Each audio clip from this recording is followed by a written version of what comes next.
তো এই আলোচনাটা যারা বিয়ে করছেন রিসেন্ট তাদের কাজে লাগবে, আর যারা করেন নাই করবেন, শীঘ্রই করবেন, এদেরও কাজে লাগবে। আর যারা মুরব্বী অনেক অভিজ্ঞতা ওনাদেরও কাজে লাগবে, ওনারা এটা শুনে নাতি নাত করতে শোনাতে পারবে, ঠিক কিনা? তাহলে কারোরই লস নাই। বিষয় কি? কথা বলে না।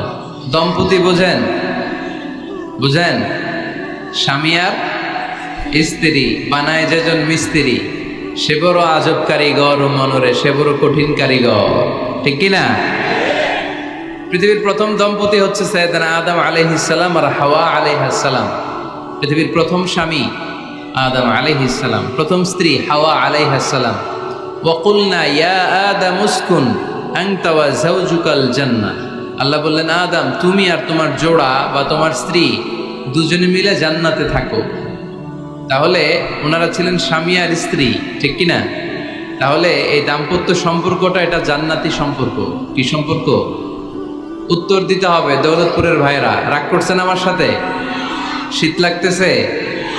উত্তর দেওয়া যাবে আওয়াজ করে? হ্যাঁ, আওয়াজ করে উত্তর দিবেন, মুখে তালা মেরে বসে থাকা যাবে না। তাহলে পৃথিবীর প্রথম স্বামীর নাম কি? আদম আলাইহিস সালাম। পৃথিবীর প্রথম স্ত্রী হাওয়া আলাইহিস সালাম।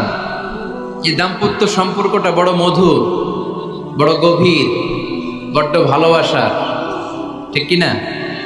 স্বামী আর স্ত্রী, স্বামী আর স্ত্রী, এই সম্পর্কটাকে আল্লাহ তাআলা কোরআনে পোশাকের সাথে তুলনা করেছেন। কিসের সাথে? পোশাক। আরবিতে বলে লিবাস। আরবিতে কি বলে? লিবাস। আল্লাহ বলেছেন, ও নারীরা তোমরা পুরুষদের জন্য পোশাক, আর ও পুরুষেরা তোমরা নারীদের জন্য পোশাক। পড়েন সুবহানাল্লাহ। পোশাকের বেসিকলি তিনটা কাজ। কয়টা? কেউ কথা কয় না, আরো জোরে বলেন কয়টা? এখন আওয়াজ আসলো কোত্থেকে? আওয়াজ করে উত্তর দিবেন, চিল্লায় বলেন পোশাকের কাজ কয়টা?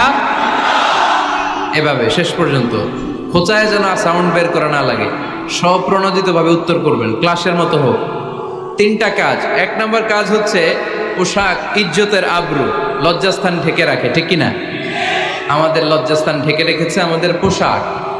ঠিক তেমনি স্বামী তার স্ত্রীর ইজ্জত হেফাজত করে, স্ত্রী তার স্বামীর ইজ্জত হেফাজত করে, স্বামী তার স্ত্রীর চরিত্র হেফাজত করে, আর স্ত্রী তার স্বামীর চরিত্র হেফাজত করে। এজন্য আল্লাহ একে অপরের উদাহরণ দিতে যে লেবাস বা পোশাকের সাথে তুলনা দিয়েছেন। সুবহানাল্লাহ পড়েন। পোশাকের দুই নাম্বার কাজ হচ্ছে সৌন্দর্য। এই যে কত সুন্দর ডিজাইন করা, এমব্রয়ডারি করা পোশাক যখন আমরা পরি সুন্দর লাগে না? তেমনি পুরুষের চোখে নারী সুন্দর, নারীর চোখে পুরুষ সুন্দর, স্বামীর চোখে স্ত্রী সুন্দর, স্ত্রীর চোখে স্বামী সুন্দর। সুবহানাল্লাহ পড়েন। পোশাকের তিন নাম্বার কাজ হচ্ছে কমফোর্ট, আরাম দেয়া, প্রশান্তি দেয়া। শীতকালে এই যে আমরা ব্লেজার পরেছি, জ্যাকেট পরেছি, অনেকে চাদর গায়ে দিয়েছেন, কেউ মাথায় রুমাল দিয়েছেন, কেউ গলায় মাফলার দিয়েছেন, একটা উষ্ণ উষ্ণ আরাম আছে না নাই? আবার গরমের কালে পাতলা সুতি কটনের কাপড় পরলে একটা আরাম আছে না নাই? তাহলে পোশাক পরলে যেমনি আমাদের দেহ প্রশান্ত হয়, আরাম পাওয়া যায়, তেমনি স্বামী স্ত্রীর স্পর্শ পেলে সে আরাম পায়, তার হৃদয়টা প্রশান্ত করে দেয় কে? আবার স্ত্রী স্বামীর সঙ্গ পেলে তার মধ্যে প্রশান্তি এনে দেয় কে? এজন্য রব্বুল আলামিন বলেন, হুন্না লিবাসুল লাকুম ওয়া আনতুম লিবাসুল লাহুন্না। ও দুনিয়ার নারীরা, তোমরা হলে পুরুষদের জন্য পোশাক, পুরুষ হলো নারীদের জন্য পোশাক। সুবহানাল্লাহ পড়েন। পোশাক যেমনি ইজ্জত আবরুর হেফাজত করে, তেমনি স্বামী স্ত্রী একে অপরের ইজ্জত হেফাজত করে। পোশাক যেমনি সৌন্দর্য বাড়ায়, স্বামীর চোখে স্ত্রী সুন্দর, স্ত্রীর চোখে স্বামী সুন্দর। পোশাক যেমনি আরাম দেয়, স্বামী তার স্ত্রীর স্পর্শ পেলে স্ত্রী। এজন্য দাম্পত্য জীবন, এখানে স্বামীও আছে স্ত্রীও আছে। ইংরেজিতে বলে কাপল, কাপল লাইফ। এই বিশ্ব সভ্যতা নির্মাণে নারী পুরুষ, স্বামী স্ত্রী দুইজনেরই অবদান আছে না নাই? এজন্য সুনানে তিরমিজির বর্ণনায় আল্লাহর হাবিব সাল্লাল্লাহু আলাইহি ওয়াসাল্লাম বললেন, আন-নিসাউ শাকাইকুর রিজাল। নারীরা হচ্ছে পুরুষের কাউন্টার পার্ট, নারীরা হচ্ছে পুরুষের পার্টনার, সহকর্মী, সহযোগী। এই বিশ্ব সভ্যতা নির্মাণে শুধু পুরুষদেরই অবদান নাই, নারীদের অবদান আছে না নাই? এজন্য কাজী নজরুল ইসলাম অসাধারণ লিখেছে, এ বিশ্বে যা কিছু মহান চিরকল্যাণকর, অর্ধেক তার করিয়াছে নারী, অর্ধেক তার নর। তার মানে নর নারী, স্বামী স্ত্রী দুইজনেরই অবদান এই মানব সভ্যতায় আছে না নাই? এই সম্পর্কটাকে আল্লাহ লেবাসের সাথে তুলনা করলেন, ম্যাটাফরিক্যালি, রূপকভাবে আল্লাহ পোশাকের সাথে তুলনা করলেন। পোশাক যেমনি গায়ের সাথে লেগে থাকে, পোশাক যেমনি চামড়ার সাথে মিশে থাকে, স্বামী স্ত্রীর সম্পর্কটাও এরকম একাকার, মিলেমিশে ভালোবেসে একাকার। স্বামী স্ত্রীর রিলেশনশিপ সম্পর্কটা অনেকটা হাত আর চোখের মতো। হাত ব্যথা পেলে চোখ দিয়ে পানি ঝরে, আবার চোখ দিয়ে পানি ঝরলে হাত সেই পানি মুছে দেয়, ঠিক কিনা? তাহলে সম্পর্কটা কেমন যেন হাত আর চোখের মতো। হাত কেটে গেলে পানি পড়ে কোন দিক দিয়ে? চোখ দিয়ে পানি ঝরে, আবার চোখ দিয়ে পানি ঝরলে চোখের পানি মোছার জন্য হাতের দরকার আছে না নাই? তাহলে একেবারে মিলেমিশে একাকার সুখী দাম্পত্য জীবন। স্বামী স্ত্রী এই জান্নাতি সম্পর্কটাকে কিভাবে উপভোগ করবে, কিভাবে একে অপরের সাথে ডিলিংস করবে, আচরণ করবে, এ ব্যাপারে কোরআন এবং সুন্নায় আমাদের জন্য গাইডলাইন দেয়া আছে না নাই? আমরা গাইডলাইন নিব কোরআন থেকে। কোত্থেকে? কোরআন থেকে আর সুন্নাহ থেকে। কারণ এই কোরআন আর সুন্নাহ আমাদেরকে সঠিক জীবন দর্শন শিখায়, কিভাবে এই পৃথিবীতে চললে পৃথিবীতেও সুখ আবার আখেরাতেও সুখ, এর সব দিক নির্দেশনা কোরআনে আছে না নাই? তাহলে এই যে স্বামী স্ত্রীর দাম্পত্য জীবন, এক্ষেত্রে প্রত্যেককে আল্লাহ তাআলা কিছু দায়িত্ব দিয়েছে। আজকে দায়িত্বগুলোর ব্যাপারে আমরা শুনব। স্ব স্থানে থেকে প্রত্যেকেই, স্বামী যদি স্বামীর দায়িত্ব পালন করে, স্ত্রী যদি স্ত্রীর দায়িত্বটুকু পালন করে, তাহলে দাম্পত্য জীবনটাকে জান্নাতি দাম্পত্য সুখ দিয়ে ভরে দিবে কে? আল্লাহ। আমাদের প্রত্যেকের দাম্পত্য জীবন সুখী হোক, সমৃদ্ধ হোক, আমরা চাই কি চাই না? অনেকে বলে হুজুর সুখ নাই, সুখ নাই, ঘরের ভেতরে গেলেই জাহান্নাম। আহা, কথা শোনে না আমার। আবার স্ত্রীরা বলে হুজুর দোয়া করবেন, পরকিয়া করে, খালি এসএমএস পাঠায়, আমারে ভাল লাগে না, এখন অন্যদিকে ঘুরে, এরকম আসরা নাই? দুই দিক থেকে অভিযোগ। বোনদের জন্য কোনো প্যান্ডেল ট্যান্ডেল আছে নাকি আজকে? হ্যাঁ, দিনের বেলা সমাবেশ ছিল তো, এটা হয়ে গেছে তো মাইকের সাউন্ড নিশ্চয়ই। এই এদিকে উঠছে কে? টান দেন এদেরকে ধরে, টানেন টানেন, টাইনা বসান বসান, টান দেন টান দেন, হুজুরে ধরেন, হুজুরে ধরেন। ধরতে পারেন নাই হুজুরে? ধরছেন? হ্যাঁ, টান দেন। এই তো, টাইনা বসেন, এদিকে তাকান, এদিকে হয়েছে, হ্যাঁ বসাই দিচ্ছে। এইভাবে চলবে একেবারে শেষ পর্যন্ত। উঠলে খবর আছে, শুরুতে সুযোগ দিয়েছি, সুযোগ নেন নাই। তো আমরা প্রথমে স্বামীর দায়িত্ব শুনবো। দাম্পত্য জীবনে স্বামীকে আল্লাহ তাআলা কি দায়িত্ব দিয়েছে, তারপর স্ত্রীকে আল্লাহ তাআলা কি দায়িত্ব দিয়েছে, এবং দুইজনের আবার কালেকটিভ সম্মিলিত কিছু দায়িত্ব আছে, এগুলো আমরা শুনবো। শুনতে রাজি আছেন তো? কষ্ট হচ্ছে আপনাদের? আচ্ছা, এই বাম দিকটা আমাকে কষ্ট দিয়েই যাচ্ছে, খালি আওয়াজ, কথা একটু থামছে আবার শুরু। কেন? আমার দিকে তাকান। আরেকজনকে থামতে বলছে কি আপনারা? এই থামো থামো, এগুলো বলেন কেন? আপনি থামেন, তাহলে তো হয়ে গেল। হ্যাঁ, আবার আমার সাথে কথা না, আপনি চুপ। তো প্রথমে আমরা সম্মিলিত দায়িত্বের কথা শুনবো। সম্মিলিতভাবে আল্লাহ স্বামী স্ত্রী দুইজনকেই কিছু দায়িত্ব দিয়েছে, যে দায়িত্বটা দুইজনের উপরই বর্তায়। এরপরে শুনবো স্বামীকে আল্লাহ কিছু দায়িত্ব দিয়েছে, এটা শুনবো। এরপরে স্ত্রীকে কিছু দায়িত্ব দিয়েছে। আল্লাহর কসম, এই দায়িত্বগুলো যদি স্বামী স্ত্রী সম্মিলিতভাবে পালন করে, এক একটা ঘরকে আল্লাহ জান্নাতি পরিবার বানায় দিবে, সুখী সমৃদ্ধ জান্নাতি দম্পতি বানায় দিবে। এরকম দাম্পত্য জীবন, সুখময় দাম্পত্য জীবন আমাদের হোক। আমরা চাই কি চাই না? চাই। তাহলে আমরা প্রথমে আলাদা আলাদা দায়িত্ব শোনার আগে সম্মিলিত বা কালেকটিভ রেসপন্সিবিলিটি কি আছে, এই সম্মিলিত দায়িত্বগুলো শুনবো। স্বামী স্ত্রীর দুইজনের কাঁধেই বর্তায় এরকম প্রথম দায়িত্ব হচ্ছে স্যাক্রিফাইস। দাম্পত্য জীবনের আসল খেলাটা হচ্ছে স্যাক্রিফাইসের খেলা। কিসের খেলা? স্যাক্রিফাইস।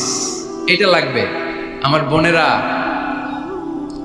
অথবা যুবতী বোনেরা অথবা রিসেন্টলি বিয়ে হয়েছে এরকম বোনেরা, আজকে তো এক ভাই এসে দোয়া চাইলে, হুজুর 3 দিন আগে বিয়ে হয়েছে আমার, একটু দোয়া করে দেন। তারপর যুবক ছেলেরা, তোমরা যারা বিয়ে করনি করবা, খেয়াল করে শোনো, এগুলো কাজে লাগবে। স্যাক্রিফাইসটা খুব জরুরি। স্যাক্রিফাইস ইজ দ্য কি of a successful happy couple life. একটা সুখী দাম্পত্য জীবনের আসল চাবি হচ্ছে স্যাক্রিফাইস। আওয়াজ করে বলতে হবে, চাবিটার নাম কি? স্যাক্রিফাইস করতে হবে, একটু মানিয়ে নেয়া, একে অপরকে বোঝা, একটু ভালোবাসা, একটু মানিয়ে চলা, এটার নাম হচ্ছে স্যাক্রিফাইস। একে অপরকে বোঝার চেষ্টা করা, একটু মানিয়ে চলার চেষ্টা করা, একটু ভালো লাগা, একটু ভালোবাসা, সুখ দুঃখ ভাগাভাগি করে মিলেমিশে একাকার হয়ে যাওয়া, এটার নামই দাম্পত্য জীবন, ঠিক কি না? এটার নামই দাম্পত্য জীবন। মিলেমিশে একাকার হয়ে যেতে হবে, স্যাক্রিফাইসের মানসিকতা অর্জন করতে হবে। একে অপরের দোষ ধরলে চলবে না, কারণ no one is perfect in this life. আপনি যে আপনার বউয়ের দোষ ধরতেছেন, আপনার দোষ নাই? কথা বলেন না কেন? আপনারও দোষ আছে না নাই? তো লিস্ট দুইভাবে করা যায়, একটা হচ্ছে দোষের লিস্ট, আর একটা হচ্ছে গুণের লিস্ট। দোষের লিস্ট বাদ দিয়ে দেন। আপনার স্ত্রীর মধ্যে আল্লাহ তাআলা কি কি গুণ দিয়েছে, এই গুণগুলোর লিস্ট করুন, দোষের লিস্ট নয়। দাম্পত্য জীবনটাই এমন, কখনো ঝগড়া, কখনো হাসাহাসি, কখনো মেঘ, কখনো বৃষ্টি, আছে না নাই? হয় না এরকম? আপস অ্যান্ড ডাউনস, মাঝে মাঝে একটু ঝগড়া, মাঝে মাঝে আবার ভালোবাসা, আবার খুনসুটি, এগুলো মিলেমিশে একাকার করে স্যাক্রিফাইস দিয়ে একে অপরকে জয় করে নিতে হয়। কারণ no one is perfect in this world. এই পৃথিবীতে কেউই পারফেক্ট না। আপনি আপনার বউয়ের দোষ খুঁজলে আপনারও দোষ আছে না নাই? কেউ দোষমুক্ত নয়। এজন্য দোষ না খুঁজে আমরা স্যাক্রিফাইস করব। দাম্পত্য জীবনের এটাকে সুখী সমৃদ্ধ করার 1 নাম্বার চাবিকাঠি হচ্ছে স্যাক্রিফাইস। তাহলে সুখী দাম্পত্য জীবনের 1 নাম্বার চাবির নাম কি? স্যাক্রিফাইস। চিল্লায় বলতে হবে, সেটা কি? তাহলে হাজব্যান্ড ওয়াইফ দুইজনেই স্যাক্রিফাইস করবেন। দাম্পত্য জীবনকে সুখী করার 2 নাম্বার কালেকটিভ ফর্মুলা হচ্ছে ঝগড়া করা যাবে না। ঝগড়া আপনারা করেন নাকি ভাবির সাথে? ভাবির সাথে ঝগড়া করেন কে কে? দেখি হাত তোলেন।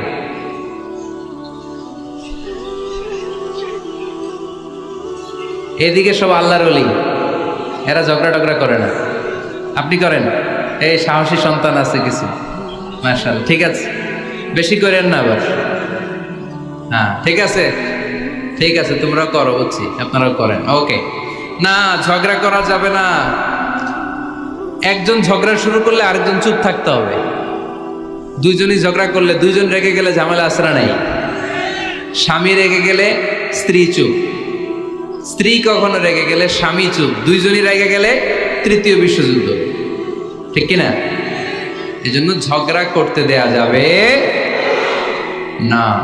কারণ এই ঝগড়া, সামান্য ঝগড়া থেকে এই ঝগড়া বাড়তে বাড়তে এটা বিচ্ছেদের দিকে গড়ায়, ডিভোর্স হয়ে যায়। এরকম কত কেস যে আমার কাছে আসে, কত কেস যে আমার কাছে আসে যে হুজুর ছোট্ট ঝগড়া থেকে আমাদের মধ্যে ঝগড়া বাড়তে বাড়তে ইগো প্রবলেমের কারণে বিচ্ছেদে গড়ায়। আর এই ঝগড়া একটু শুরু হলে ইবলিস শয়তানের কাজ হচ্ছে পালে বাতাস দেয়। কি দেয়? পালে বাতাস পেলে এটা দাউ দাউ করে উঁচু হয়ে ওঠে।